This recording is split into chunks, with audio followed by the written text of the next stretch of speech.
Alô, comunidade das redes sociais! Mais uma vez aqui para tratarmos de mais um tema. E o tema de hoje é Vinícius Júnior e o capitalismo.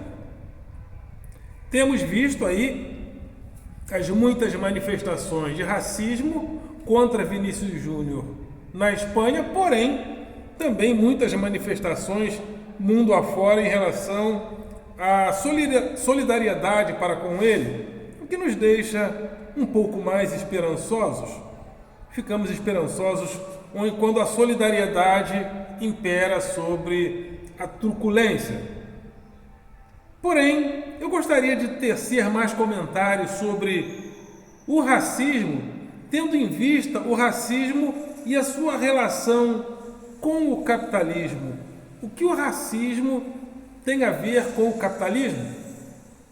Porque parece que virou uma religião política, uma religião econômica, não questionar o capitalismo. É como se o capitalismo fosse um Deus inquestionável. Não vamos questionar o capitalismo. Questionamos tudo. De repente questionamos até Deus. Porém, o capitalismo virou coisa inquestionável. Porque o sonho socialista não vingou da maneira como os socialistas esperavam. A União Soviética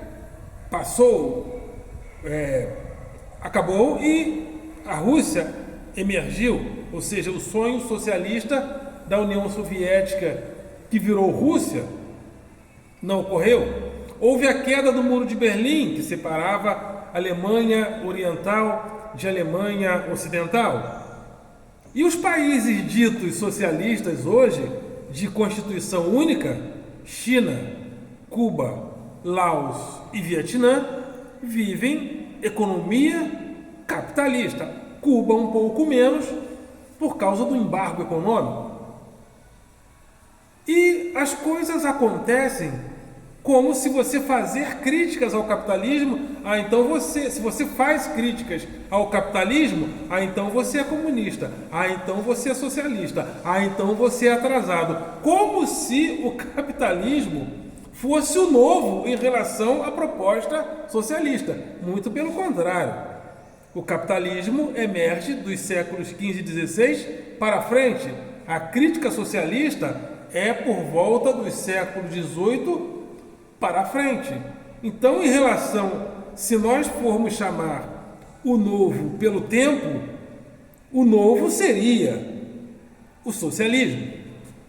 Porém, compreendo que o mundo não está mais organizado de acordo com as expectativas do socialismo, porque o socialismo esperava que a classe proletária, que os trabalhadores, esses trabalhadores estavam no chão das fábricas, onde eles se organizavam em cooperativas, em organizações sindicais, porém essa fábrica, onde a multidão dos operários estavam, não existe mais, ou seja, as fábricas estão por aí, porém o trabalhador está disperso no mundo, está disperso na cidade, e esse trabalhador está disperso, está atomizado, sem condições de se reorganizar para realizar qualquer tipo de ruptura. Então não haverá a curto, médio, longo e longuíssimo prazo nenhuma revolução socialista. Diante disso, afirma-se a ideia talvez equivocada, e a meu ver equivocada assim, de que o capitalismo é inquestionável. E ele não é inquestionável. Não é inquestionável porque, inclusive, ele é o nascedouro de muitas contradições. E precisamos informar aos navegantes que o pai do racismo é o capitalismo. E se nós questionarmos o racismo sem questionarmos o capitalismo, estaremos fazendo uma crítica equivocada. Não se questiona o racismo sem questionar o capitalismo, porque o capitalismo é o pai do racismo. E por que nós temos tantas dificuldades de romper com o racismo? Porque o capitalismo é que cria os guetos de habitação das populações a serem discriminadas. E a discriminação e o racismo desterritorializa-se e reterritorializa-se em outro tempo, em outro lugar, em outras eras. E o pai do racismo, o pai do preconceito, o capitalismo, não quer deixar o seu filho. E por que o capitalismo é o pai do racismo? Porque não só o capitalismo, como seus desdobramentos, o liberalismo e agora o neoliberalismo. Vamos pensar, por exemplo, no nosso tipo de racismo contra a população negra, oriundo da escravidão. É equivocado dizer que o racismo nasce quando os negros são trazidos da África para cá. Porque não é a instituição da escravidão que promove a existência do racismo, diga-se de passagem. Os povos da antiguidade escravizavam-se uns aos outros, uma tribo escravizava a outra, um reino escravizava pessoas de um reino conquistado. E essa relação não era uma relação racista, era uma relação de poder oriunda das guerras, mas não havia relação de racismo entre esses grupos. Senão nós vamos... E esses grupos eram grupos de etnias diferentes.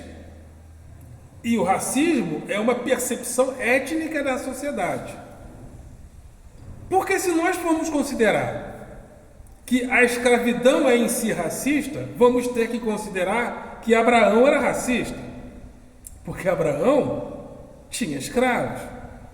Só que o racismo não estava presente. O racismo, ele é um fenômeno que nasce no capitalismo, se desdobra com a expansão do capitalismo e com a expansão de ideias liberais e neoliberais. Vamos buscar explicações mais detalhadas. Então, os negros são trazidos para cá como mão de obra escrava, não porque eles eram inferiores a princípio. O objetivo era ter mão de obra escrava. Esse era o objetivo. Tanto é que o índio, tentaram a escravidão do índio, mas o índio conhecia o território, então era mais difícil a escravidão do índio. Então trouxeram o negro.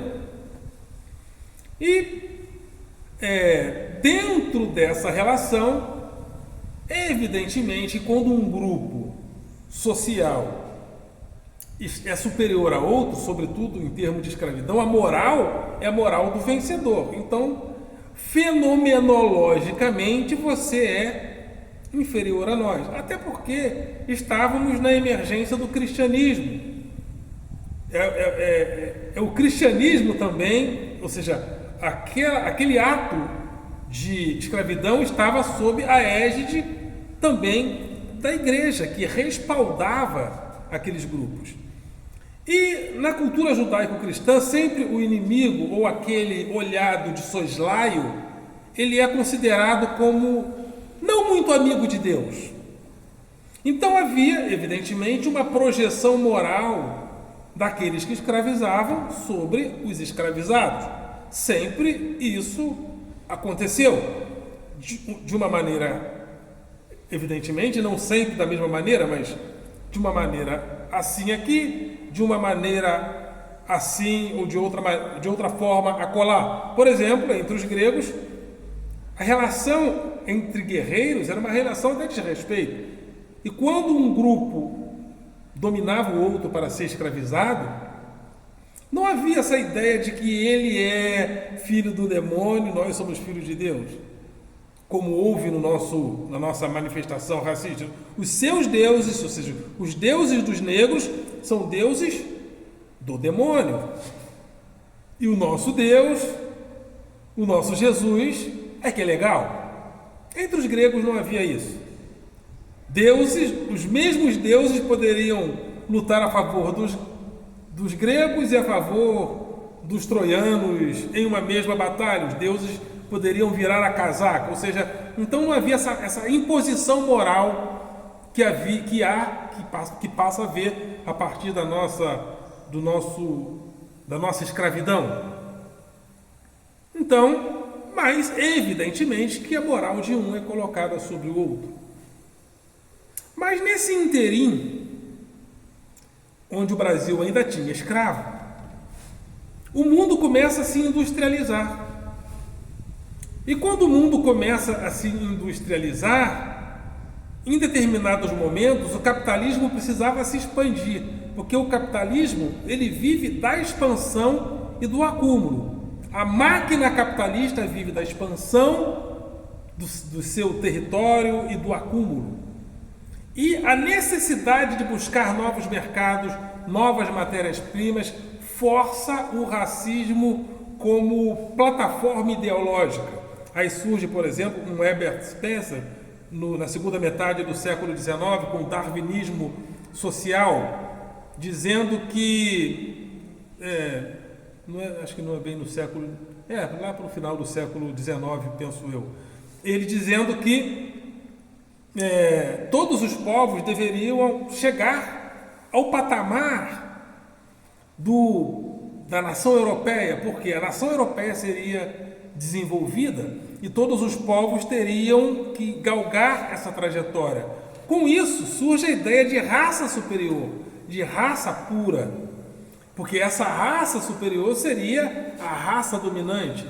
E essa ideologia, evidentemente, para justificar a dominação europeia sobre os outros povos. Aí surge o racismo como uma ideia científica, inclusive, que vai se desdobrar até a Segunda Guerra Mundial com o nazismo, com o nazismo. O nazismo afirma a ideia de raça pura, de raça superior. Isso é racismo. A ideia de que uma raça é superior a outra. Racismo. Não na escravidão em si.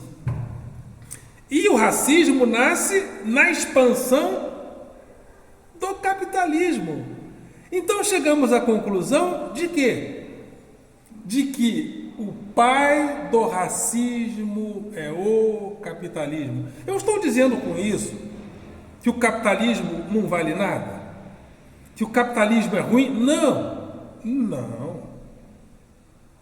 O capitalismo é muito bom. O capitalismo não é ruim. O capitalismo é uma máquina humana com muitas conquistas científicas, culturais, econômicas, e nós estamos envoltos nele porque ele é fascinante. Ele nos conquista. O capitalismo, na sua propaganda, na sua publicidade, ele nos envolve, ele é envolvente. O capitalismo é bom? É. O capitalismo é ruim? É também. O capitalismo é tudo ao mesmo tempo? Sim. Eu não estou querendo dizer que o capitalismo é ruim porque o socialismo é bom. Não. E também não estou dizendo que não é. Eu estou dizendo que essa não é a minha discussão. O que eu estou dizendo é que o capitalismo é o pai do racismo. E se o capitalismo não pode ser questionado, também o racismo, ao ser questionado, vai ser questionado de uma maneira incompleta. Porque se a gente não identificar de onde vem o racismo, como nós podemos questioná-lo? E o racismo é o pai, o capitalismo é o pai do racismo, em todos os seus desdobramentos, liberais e neoliberais. Por isso é muito difícil. Porque os objetivos do capital, do capitalismo, eles são sempre objetivos nublados. O capitalismo não pode dizer tudo. Não pode dizer todas as suas intenções. E quando ele vai para os meios de comunicação, para a imprensa, através dos seus intelectuais orgânicos, ele não vai dizer tudo. Mas ele está lá. E vai sendo questionado, porém aparecendo repentinamente, e se nós não formos atentos, a infraestrutura desse racismo passa por nós e nós não percebemos. Alguns exemplos. O presidente Lula, há poucos dias, fez um pronunciamento sobre uma escola de matemática que ele quer abrir no Rio de Janeiro, que o governo federal quer iniciar no Rio de Janeiro, e essa escola de matemática vai abrigar a princípio os primeiros 100 melhores alunos da Olimpíada de Matemática, depois abrindo para que o Rio de Janeiro, para que o Brasil seja, a partir do Rio de Janeiro, uma excelência no estudo de matemática, física, química, mas a partir da matemática. Isso, se o Brasil conseguir fazer, e por que o Brasil não conseguiria fazer isso? Seria uma revolução. No dia que o Lula falou isso, a imprensa falou mais de quê? Do Lula ter falado que o Dino estava gordo. Se fosse o Fernando Henrique, será que as pessoas... Mas sabe por quê? Isso é um efeito do racismo no capitalismo, no liberal. Porque o Lula, existe uma coisa em filosofia chamada rostidade. O Lula é o nordestino retirante, o operário. E quando ele fala de questões científicas e intelectuais neste nível, não se leva a sério. Por quê? Porque é o nordestino. É o nordestino. E porque ele não tem a cara do vencedor tradicional dentro do capitalismo. Vou mais fundo. O Lula, ao fazer uma proposta dessa, ele faz uma proposta para além da cota. Essa que é a questão. O Lula faz uma proposta que vai para além da cota. E quando a pessoa a ser discriminada, quando o negro é propositivo, ele atrai a indiferença e a crítica mais dura dos agentes do capital, dos intelectuais orgânicos. Por quê? Porque ele está sendo propositivo. Gosto do Lula nesse sentido, ele é propositivo, ao propor, por exemplo, que o Brasil tenha, com outros países de blocos alternativos, moedas para se contrapor ao dólar. Isso é uma proposição. Então, uma das facetas do racismo no capitalismo, no liberalismo e no neoliberalismo é quando o racismo ele promove a cota, mas não para que o suposto cotista seja propositivo. Vou dar um outro exemplo de racismo,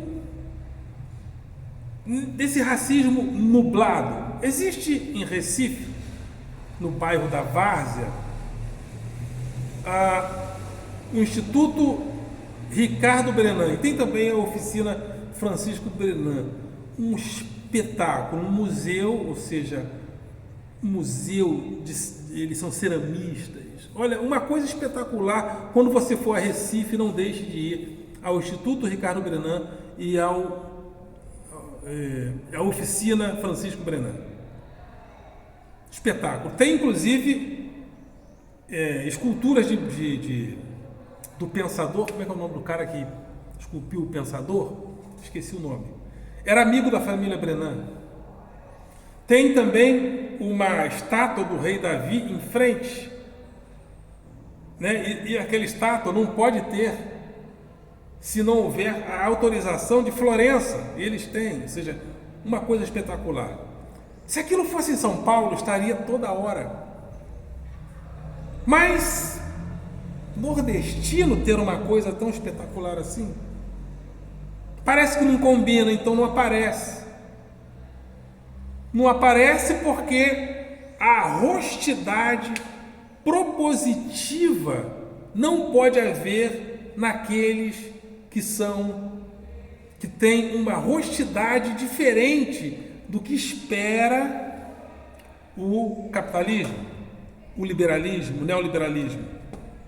Então, independente de estar certo ou errado, a imprensa tem uma tendência de ir sempre a favor do Roberto Campos Neto, presidente do Banco Central, porque ele tem uma honestidade própria do capitalismo e do liberalismo. E o Lula não tem a honestidade.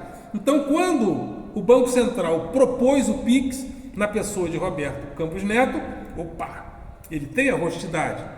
Quando o Lula faz a crítica e quando ele faz propostas, isso não aparece de forma clara, não pode aparecer de forma clara, porque ainda nós temos a presença do capitalismo protegendo os seus filhos privilegiados. E quando a pessoa menos privilegiada tenta ir para além da cota, sendo propositiva, ela é discriminada. Comigo acontecem umas coisas muito interessantes. Muito interessantes. Eu sou professor, circulo em muitos lugares, né? E eu tenho um canal de filosofia, às vezes viajo aqui, vou para um país aqui, vou para um país ali, faço meus vídeos. Mas eu percebo que às vezes, por eu não ter a honestidade esperada da proposta, a minha proposta é o quê? Gravando aulas às vezes, é levar para o YouTube a escola, a sala de aula. É uma proposta, eu estou sendo propositivo. E a impressão que eu tenho é que quando a pessoa olha um vídeo, às vezes até na Europa mesmo, qual é desse cara? Qual é desse cara? Ou seja, a proposta é essa. Quando nós somos propositivos, nós tentamos ir para além da cota. Porque quando nós ficamos na cota, nós criamos o quê?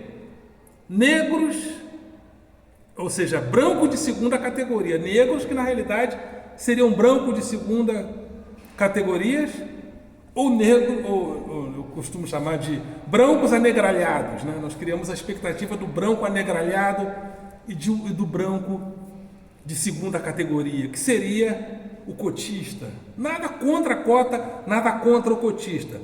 Mas é importante que a gente, principalmente nós negros, nordestinos, as mulheres, que a gente seja propositivo, para que a gente vá além da cota. Porque o que o capitalismo e o que o liberalismo, que acima de tudo o neoliberalismo não quer, é que nós sejamos propositivos e que a gente vá além da cota. Quando parece que no Brasil só eu que estou levando a escola pública para o YouTube, porque a escola pública não está nem no YouTube. O professor só aparece como o chato da greve. Não que greve seja ruim. Então eu estou com essa proposta. Eu quero levar a sala de aula com todas as suas contradições. Nem edito os vídeos para que a sala de aula pareça como ela é. Essa é a minha proposta. Né? Quando eu viajo pelo mundo fazendo meus vídeos, professores pelo mundo, eu estou querendo ser propositivo, dar visibilidade ao professor. Estou aqui dando a minha cara para isso. Mas o capitalismo não quer abandonar seus filhos mais privilegiados. E se nós não questionarmos o capitalismo, nós não conseguiremos questionar o racismo. E por isso é tão difícil. Haja visto o que está acontecendo com o Vinícius Júnior. O racismo se desterritorializa e se reterritorializa de várias e várias maneiras. Porque ele é filho do capitalismo. O capitalismo é maravilhoso, mas tem um filho chamado racismo. E a gente só vai conseguir fazendo críticas ao capitalismo. Simples assim. E voltamos numa próxima oportunidade, meus alunos já estão chegando, e talvez eu faça outros vídeos sobre esse tema. Ok, galera? Vocês são do coração.